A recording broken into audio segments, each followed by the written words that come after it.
Connaissant bien la férocité de la France, parce qu'une étude réalisée par l'Élysée a prouvé que si jamais la France arrivait à perdre l'Afrique, elle va regagner le rang des derniers pays européens en termes de puissance économique. Donc c'est une question de survie pour la France, le fait de contrôler les États africains. Dans ces conditions, est-ce qu'il est de nos jours possible pour un pays africain de se débarrasser de la France sans toutefois nouer une certaine relation avec un État qui est sincère et prêt à aider pour se débarrasser de l'impérialisme? Père Médou, de l'égyptien ancien, signifiant maison de la parole, est une plateforme à travers laquelle nous vulgarisons les humanités classiques égypto-nubiennes, les idéaux du panafricanisme et de la libération de l'Afrique en général. Nous sommes convaincus que sans une véritable reconnexion aux valeurs civilisationnelles africaines, doublée d'une sérieuse manifestation de la volonté collective d'affirmation de puissance, nous ne pouvons pas gagner contre l'impérialisme et la néocolonisation. Nous n'incitons pas à la haine raciale, mais faisons par contre un travail de devoir de mémoire et de restauration de la vérité historique pour l'équilibre de l'humanité. Pour beaucoup d'Africains, entretenir des relations de coopération de nos jours avec la Russie, c'est juste quitter un colonisateur pour un autre.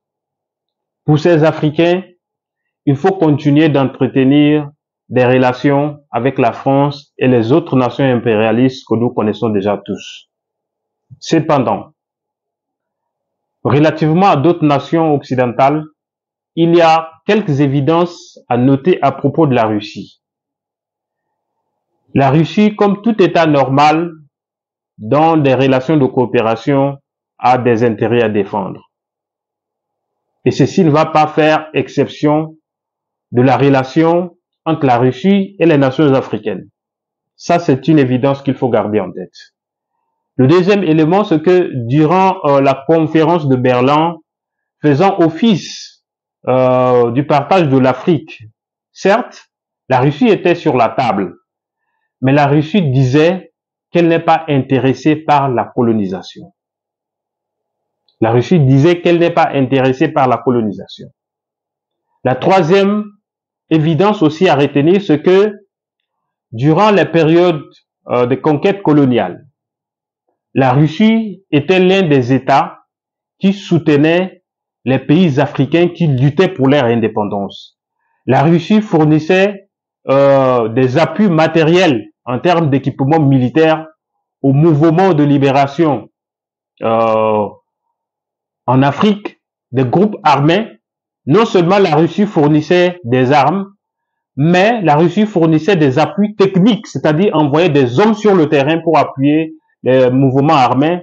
Et aussi la Russie fournissait des moyens financiers à ces mouvements. C'est des éléments qu'il ne faut jamais oublier. Et ça, il faut reconnaître ça au moins.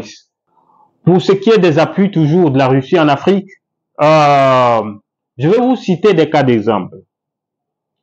La Russie avait fourni des équipements militaires et des hommes au mouvement armé de lutte contre l'apartheid en Afrique du Sud, dont je vous invite à écouter le témoignage de Julius Malema.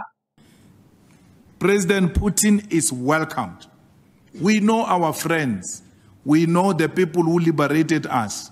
We know the people who supported us. In Kuto-Konaval, the weapons that were used in Kuto-Konaval that led to the liberation of South Africa were coming from Russia. Russia supplied us with weapons in Kuto-Konaval. Cuba supplied us with soldiers. MK was drunk. Cuba brought the soldiers. Russia brought the armaments. La Russie et le Cuba étaient les deux pays qui intervenaient militairement en Afrique pour aider les pays africains à se débarrasser des pays impérialistes, à se débarrasser de la colonisation. La Russie a fourni une aide militaire considérable au Front de libération du Mozambique pendant la guerre d'indépendance du Mozambique de 1964 à 1974. La Russie a fourni une aide militaire au Parti africain pour l'indépendance de la Guinée et du Cap-Vert pendant la guerre d'indépendance de la Guinée-Bissau de 1963 à 1974. La Russie a également fourni une aide militaire importante à l'Éthiopie dans sa lutte contre l'occupation italienne pendant la Seconde Guerre mondiale, ainsi que dans la guerre érythréenne de libération des années 1960-1970. Il découle de ce qui précède que non seulement la Russie n'est pas intéressée par ce qu'on appelle la colonisation, mais elle a déployé ses propres moyens pour en découdre avec la colonisation et les pays impérialistes. Et face aussi à la férocité de la France, parce que quand la France a mené une étude, l'Élysée a mené une étude pour savoir si la France venait à se débarrasser des pays africains, ou alors si les pays africains venaient à se débarrasser de la France, quelle serait la situation économique de la France? Les études ont révélé que si jamais la France perd l'Afrique, elle va regagner le rang des pays comme l'Albanie, excusez-moi, le rang des derniers pays européens. Ça, c'est ce que les études ont montré. Donc, la France ne va jamais lâcher l'Afrique.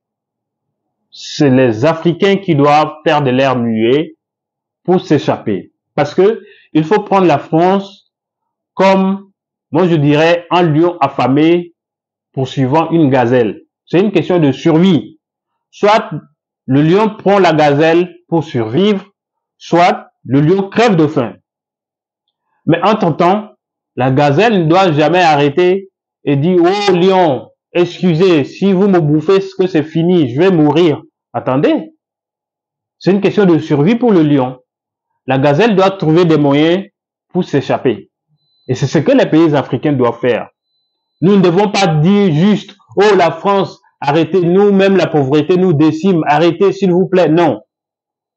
Techniquement, nous devons trouver des moyens pour échapper. Sinon, c'est clair que pour la France, c'est une question de survie. Si la France lâche ou alors arrive à perdre l'Afrique, elle va regagner le rang des derniers pays africains, en termes de puissance économique surtout. Et quand on perd la puissance économique, c'est qu'on a perdu sa puissance politique. On a perdu sa puissance sur le terrain de la diplomatie à l'international. Les Français sont conscients de cela. Et un grand rapport est là à l'Élysée à ce propos. Donc, connaissant la férocité de la France, parce que sa survie dépend de l'Afrique, nous savons aussi que il y a des pactes coloniaux qui lient la France aux pays africains, et ces pactes qui sont militaires interdisent aux pays africains de s'approvisionner en moyens militaires sans toutefois que la France n'approuve le besoin. Il est également interdit aux pays africains de lancer des initiatives de fabrication des armes. Je parle des pays africains, des pays francophones surtout. Ils sont liés par des pactes à la France. Donc, du moment où, pour vos besoins d'équipement militaire, la France doit valider. Et d'ailleurs, dans les pays africains francophones, à la présidence, il y a des conseillers militaires français dans toutes les présidences des pays africains francophones. Donc, vous avez des conseillers militaires par lesquels il faut faire passer le besoin pour ce qui est des équipements militaires et la France doit valider ou pas, ça dépend. Vous avez aussi cette interdiction qui vous empêche d'initier la fabrication des armes. Nous avons beaucoup d'ingénieurs. Les Africains sont quand même intelligents. Nous avons des matériels. Nous pouvons fabriquer des armes et même des chars de combat. Mais pourquoi l'Afrique ne produit pas? C'est parce qu'il y a des clauses. C'est parce qu'il y a des clauses. Donc, vous n'avez pas la capacité de produire des armes. Pour vos besoins militaires, on doit valider. Et alors, pour ces Africains qui disent qu'il ne faut pas coopérer avec la Russie, est-ce qu'il est possible de se débarrasser de la France? Parce que vous dites, vous voulez en même temps qu'on se débarrasse de la France. Est-ce qu'il est possible alors dans ces conditions de se débarrasser de la France sans toutefois entretenir une certaine relation stratégique avec des nations comme la Russie, la Chine ou la Corée, qui apparemment sont des nations qui peuvent honnêtement coopérer sur le terrain militaire, sur le terrain financier. Des nations qui peuvent aider à se débarrasser de beaucoup de choses dont vous connaissez déjà. Est-ce qu'il est possible de se débarrasser de nos jours, dans l'état actuel des choses, de la France, sans toutefois entretenir des relations de coopération stratégique avec des nations comme la Chine, la Russie. Si vous dites qu'il est possible, alors c'est un suicide. C'est-à-dire vous allez directement contre le mur. Parce que la France va toujours user de ses ruses pour vous renverser, c'est clair. C'est pourquoi nous encourageons aujourd'hui la relation de coopération entre le Mali et la Russie. La relation de coopération entre le Burkina et la Russie. Nous encourageons également la relation de coopération entre la Russie et la RCA. Sauf que ces relations de coopération doivent être des relations à court et à moyen terme. Des relations qui doivent aider à gérer des situations bien précises sur une durée bien déterminée et après, on s'en félicite, on se remercie, chacun rejoint son camp. Entre-temps, ces pays auront déjà une certaine marge de liberté pour se conduire vers la renaissance. Et c'est comme ça que de façon collective, nous allons finir par aller vers la renaissance africaine. Nous ne pouvons pas aujourd'hui juste dire, OK, nous arrêtons la coopération militaire avec la France et puis rester.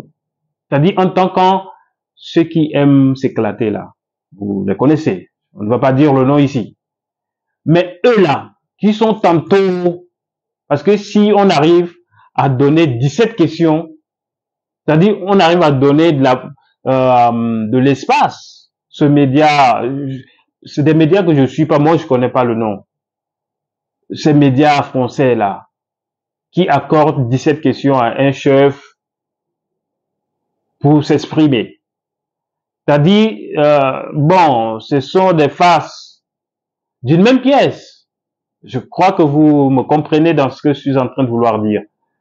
Mais du coup, si vous dites, OK, on ne traite plus avec la France, et que vous n'entretenez aucune relation avec des nations comme la Russie et la Chine, mais ces petits amis de la France, ils vont vous prendre en sandwich, et votre pays ira en centre.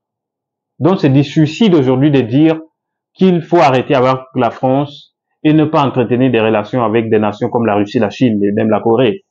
C'est inadmissible. C'est inadmissible. Nous devons juste savoir tirer sur les ficelles. Nous devons juste savoir tirer le meilleur pour nous dégager un peu des chaînes qui nous lient, mais de la tête aux pieds. Comme montré à travers le drapeau que nous avons ici en arrière-plan, seuls les Africains, c'est-à-dire la couleur noire du drapeau, ont l'obligation de faire de l'Afrique le paradis sur terre. Là, c'est la couleur verte. Donc, les relations de coopération que nous avons avec d'autres nations ne sont que des relations qui doivent juste nous aider à surmonter certaines situations, mais pour ce qui est de la renaissance africaine, pour ce qui est de la libération de l'Afrique, seuls les Africains peuvent faire de l'Afrique le paradis terrestre. Ça, que les Africains gardent cela en tête. Ce n'est pas la Russie qui viendra changer l'Afrique. Nous devons avoir juste des relations de partenariat. Mais c'est seule l'Afrique qui peut faire d'elle-même le paradis sur terre. Otep, merci et à très bientôt.